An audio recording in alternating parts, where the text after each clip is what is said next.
Joe, that's the question. What was it? What did people see? We did receive a lot of reports via our reported feature on our website. A lot of viewers wondering what those lights were over West Oahu. Check out this video from one of our viewers, Mash Hatai. He said he woke up at about 2:30 this morning, get a drink of water, and this is what he saw in the sky.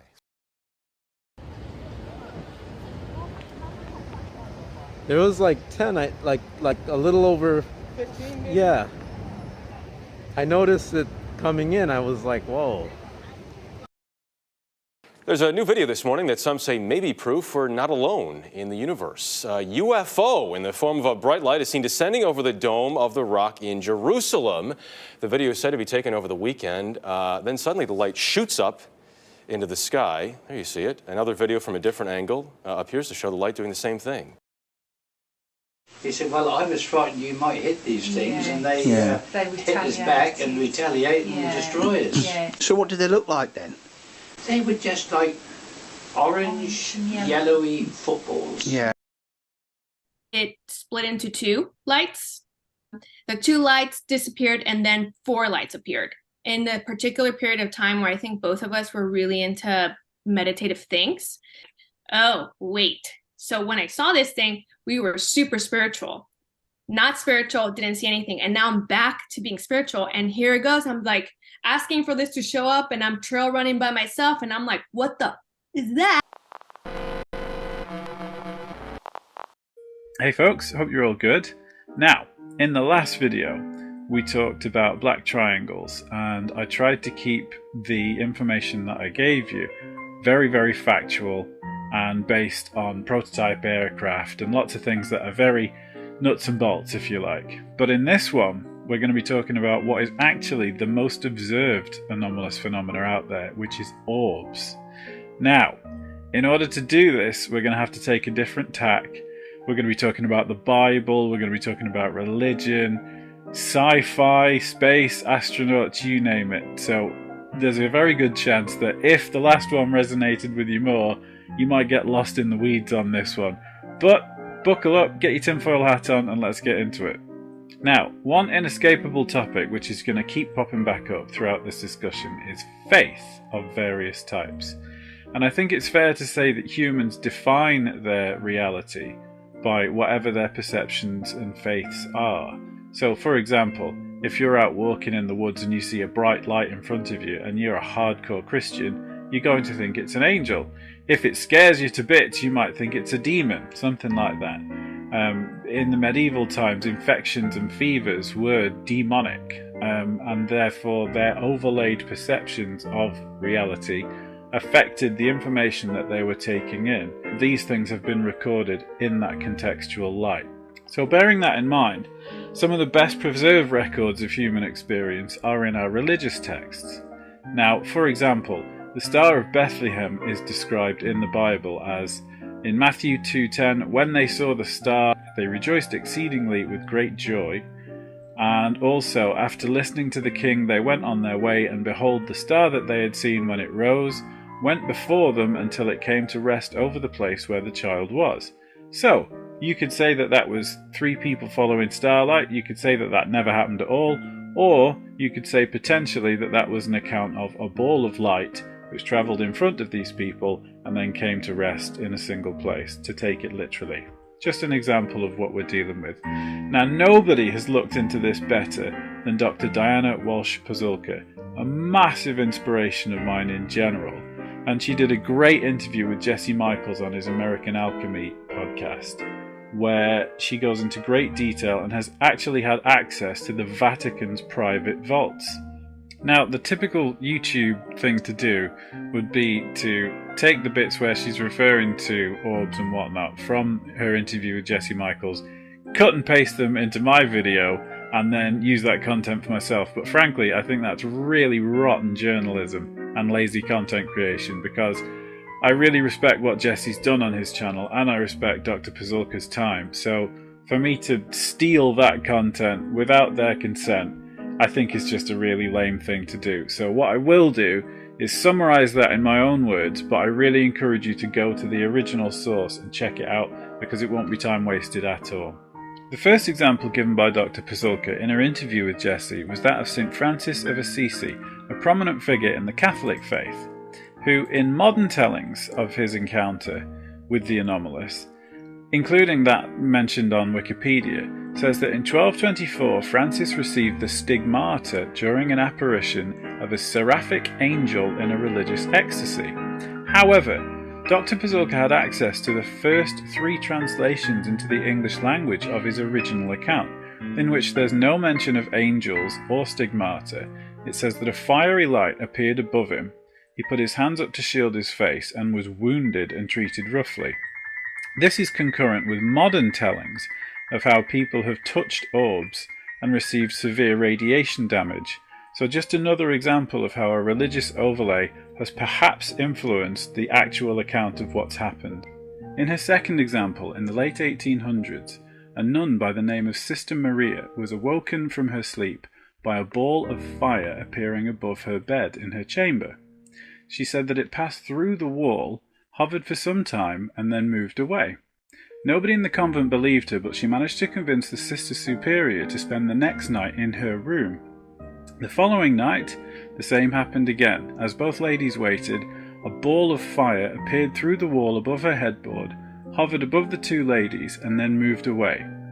At the time, the Sister Superior said that it must have been a soul trapped in purgatory that was unable to move on, but modern accounts, again, would show this to be typical orb-like behaviour. So what conclusions can we draw so far?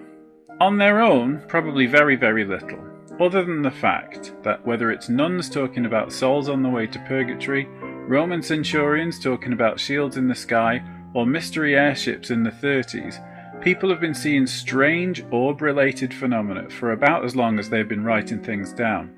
One of the most famous accounts of reasonably modern times, however, was during World War II, the Foo Fighters.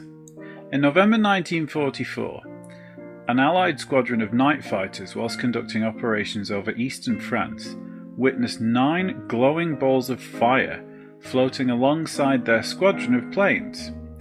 These were spotted on numerous different sorties by numerous different squadrons and at different times of the day, earning them the nickname the Foo Fighters, based on a popular comic strip that they were reading at the time.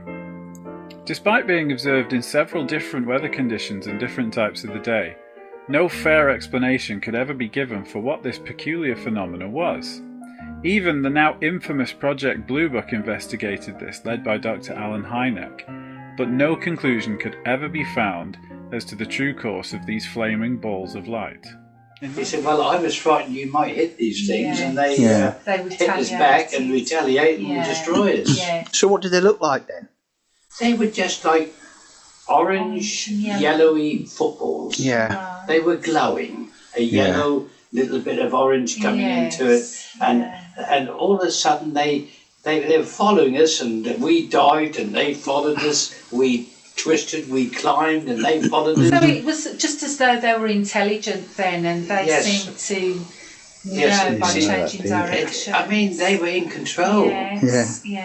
And after, you saw that after 50 miles, and we lost 14,000 feet of height, they started to fade away. Yes. But at times they put on extra speed, and when they sort of, they're going along, and when they did that, there was sparks, things coming out of the tails, or behind them. Very interesting. Yes, very interesting. But what they were, yes, you don't know. I never knew. Did you ever think it was the other side that had a new? I thought they were probably rocket.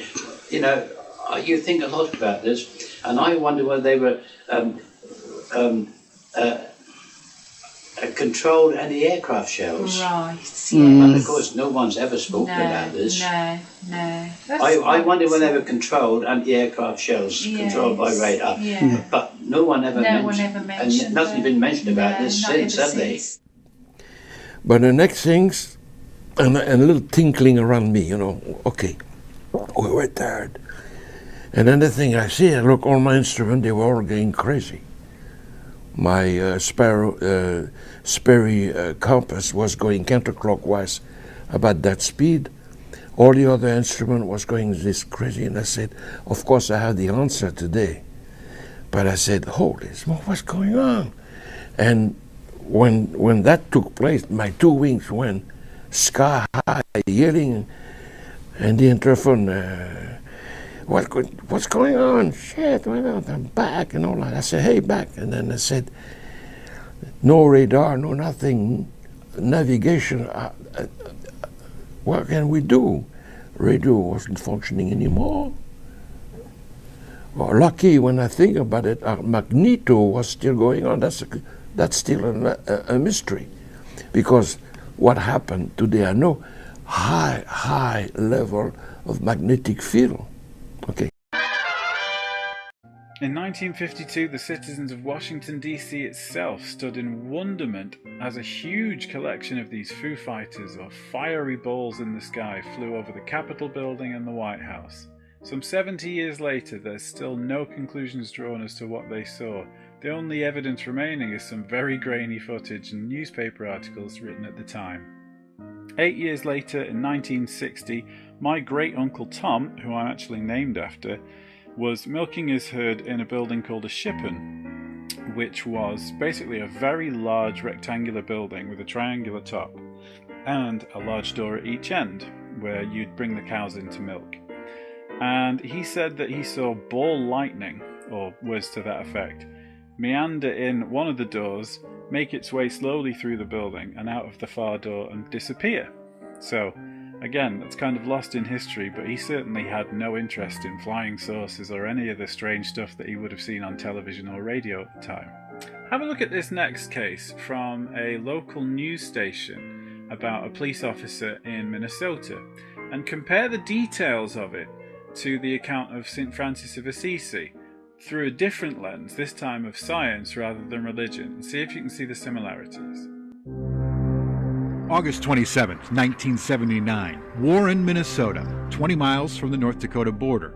Sheriff's Deputy Val Johnson was on routine patrol after midnight when he saw an unusually bright light on Highway 220 hovering over the center of the road. He thought maybe a crashed semi or a downed plane, but as he approached it, he says the light, without a sound, instantly jumped through the windshield, hitting him like a, quote, 200-pound pillow, knocking him out. His watch and car clock had stopped working. He says his teeth were fractured at the gum line, his eyes burned. A doctor said it appeared as if Johnson suffered welder's burn in his eyes. His story and injuries mystified the nation. It's fun to look through them all. A light in the night. The X-Files of the Red River Valley. But there's another piece of evidence that to this day brings the curious to the Marshall County Historical Society Museum. This is the big thing that they come to see from all over the United States. People have come to see this car. Val Johnson's squad car, damage and all, remains. Whatever hit him started with a broken headlight, and up here there is a weird dent right in the top of the hood, broke the windshield, hit the reflector, and bent both of the antenna. When they found him, his watch and the car had stopped for 14 minutes. Who knows? The sheriff's office back in '79 brought out experts from Honeywell and the Ford Motor Company to examine the damage. The crash investigator from Ford said the cracks in the glass, collectively, were unlike anything he'd seen before. No one, in 42 years, has been able to take all those facts and create a reasonable explanation as to what happened, including Val, who in 1980 said, quote, "Upon reflection, we've come to the conclusion that perhaps the Creator has made other things we can't readily see or readily identify, and perhaps this is one of the things we encountered on the road." It only takes a quick search through YouTube to see that, if anything, orbs are now more prevalent than they've ever been, although perhaps we have a sensor bias that there's a greater amount of collection going on. However, I've seen one myself, as I mentioned in my episode of the UAP Files podcast, and also my mum, who lives in Spain, has seen some as well. So I managed to drag her in for a 5-minute interview to tell me about her account too, and here it is. So, just run through very quickly your 2 sightings that you've had there. Right. Okay. So I'm in Andalusia, right on the coast. Yep. I'm 250 meters from the Mediterranean. The next landfall is Morocco, which is like 3 hours away by ferry. So obviously we get changes in atmospheric conditions, things like that. It was a night 2 years ago when there was a planetary alignment of 5 planets.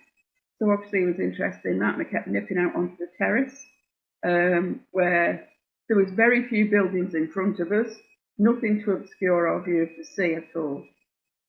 There wasn't any nearby roads or anything like that, because whenever anything like this happens that's out of the norm, I'm one of these where I immediately try and explain it into something that's rational and normal. And if you do that and just stick to what you've actually seen without trying to make sense of it, then you can't misinterpret it, because your brain automatically wants to explain something. It doesn't like leaving holes. I'm quite happy with holes, because it's better to have an empty space than some of the stuff full of rubbish, you know? Mm-hmm. So I'm quietly watching, looking out to sea. I'm seeing the planets. That's pretty boring, but I've got to wait another 20 minutes before the last one comes into alignment. And I can see this orange dot. It's a round ball-shaped light. It was probably about 300 or 400 meters from me, and probably about 250 meters up. And it was moving very, very slow. You know, if you were on a bicycle, you could have kept pace with it. That's how slow it was. My partner at the time insisted it was a helicopter. I told him it wasn't, because they don't go that slow. There was no noise, and it doesn't have one orange light. They have, obviously, the navigation lights. So we dismissed that. I then thought it might be Chinese lantern, because it was going at the right sort of speed, if you know that. But it was completely in a straight line. There was no being wafted around or changes like you would get with a lantern. And as it came opposite me, it stopped. And again, it's not far from me at all, and I'm thinking towards it, because I do believe, because I'm a medium, I'm used to telepathy. Well, not telepathy, but I'm used to thinking and asking questions in my head. So I'm thinking, right, so who are you, and what are you doing, what are you, and what's going on? And as soon as I did that, with that calmness that you have to get your message through, you're doing mediumship, with that sort of not botheredness and saying, well, what are you and what are you doing? It immediately went at a 90-degree angle, straight up, as fast as I can blink it had gone. So I knew it wasn't, it hadn't sort of drifted off and got small and small and small over the ocean or anything. It just went straight up and disappeared. So I thought, that's pretty cool. And then about 6 weeks later, I've moved into a new apartment, which was near to a lighthouse. It was right at the start on a mountain. The lighthouse was literally about 200 meters up from where I was, at the level I was. The old apartment where I'd been, where I saw this light the first time, was about a quarter of a mile from that, if that. This lighthouse was a new one that had been built to replace the old one that was down in the fishing harbour. So it was one of these automated little things and that was it. So it was really good. I'm lying in my bed and I'm looking out towards the lighthouse, because it's not like you'd expect with a lighthouse. It's because it's a pulse of light. That's very bright and you can see it, obviously. But when you haven't got the pulse, it's pitch black, because it needs to be in a nice, and it's on a mountain. So I'm lying in my bed watching this and looking at the stars and thinking, this is really nice and relaxing.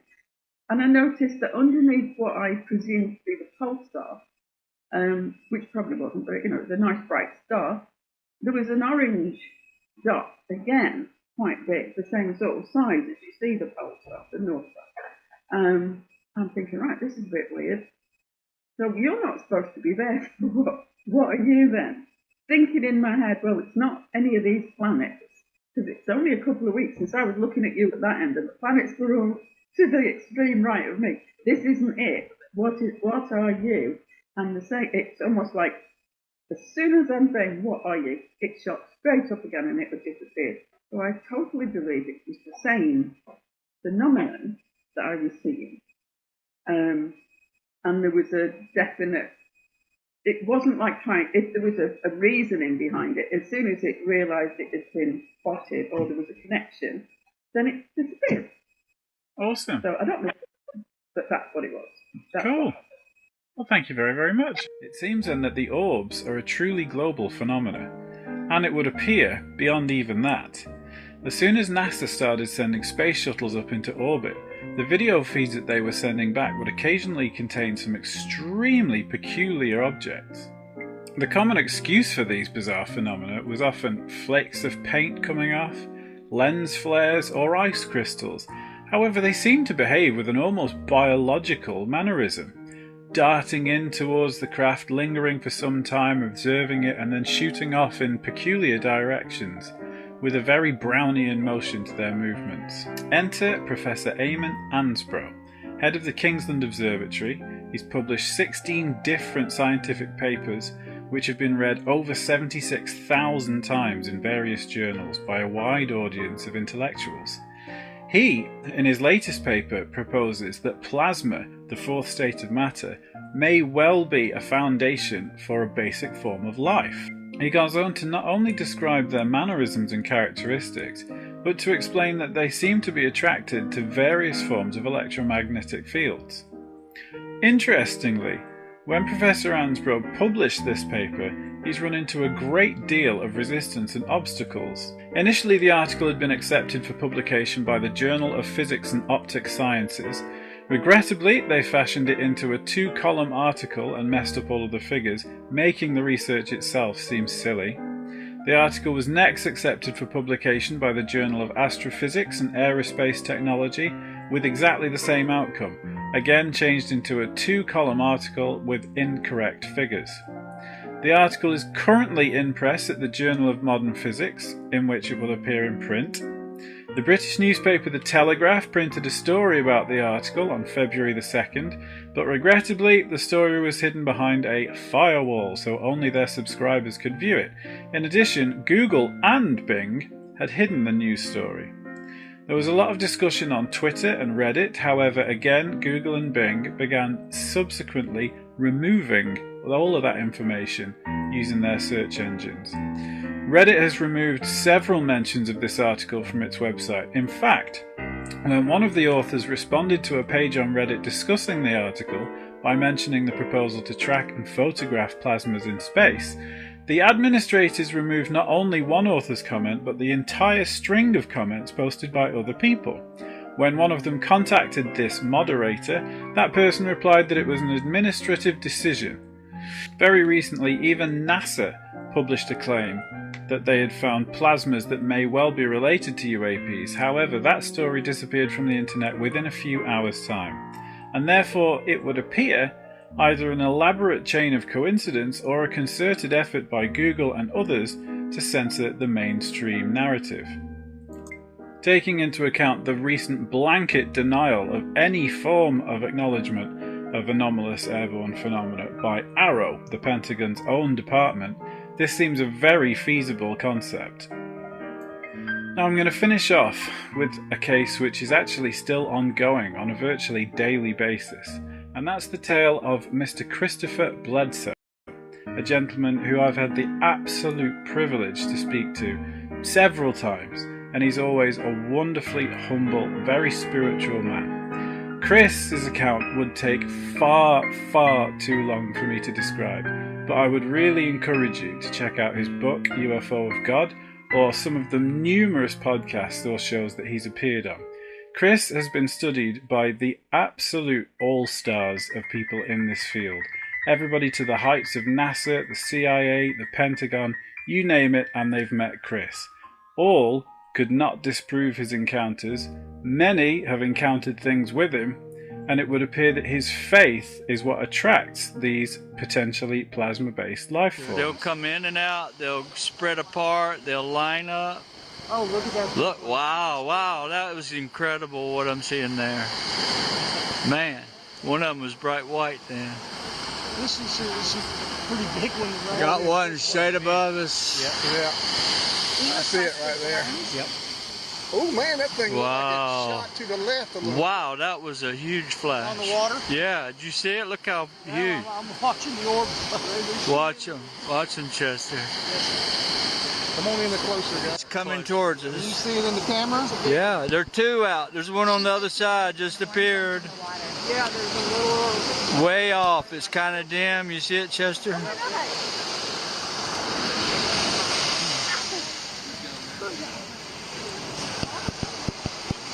It is beet red orange in the camera. She was just telling me she wanted an orange one to come up from the water. Wow. Look. Yep.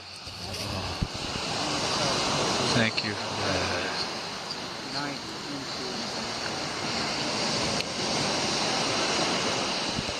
So that brings us to the end of this investigation into the orb phenomena. We've looked at a plethora of different perspectives and witnesses from all around the world at different points in history, but the one thing that does seem to make the most sense is that whatever your faith is, whether it be religion, science or spirituality, seems to be indelibly tied to the phenomena itself. I hope you enjoyed this video. You can see more of us on the UAP files. I would love it if you'd drop a little comment with your own experiences, criticisms or claims of your own in the comments below. So take it easy and I'll see you soon.